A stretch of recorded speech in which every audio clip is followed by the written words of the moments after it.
To complete the remaining tasks, we recommend factory-provided SHA documentation is readily accessible. In the following segments, information within this documentation is necessary.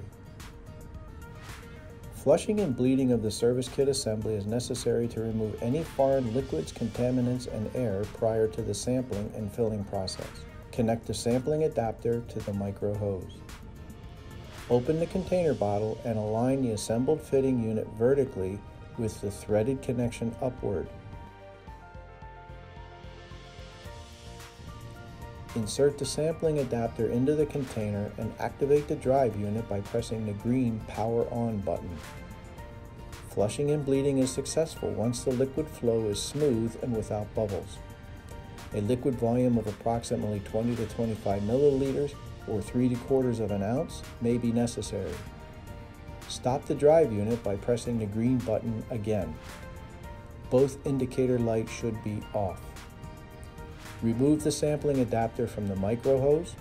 The integral check valve in the micro hose will prevent leakage.